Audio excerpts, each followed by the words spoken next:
You ask Tiger to solve. This deals with linear equations with one unknown. The final result is u equals 36.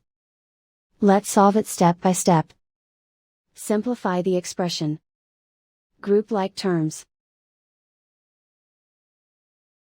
Simplify the arithmetic. Group all constants on the right side of the equation. Add 108 to both sides.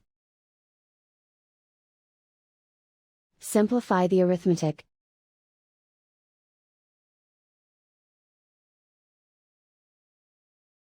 Isolate the u.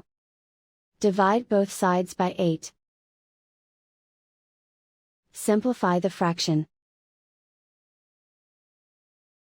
Find the greatest common factor of the numerator and denominator.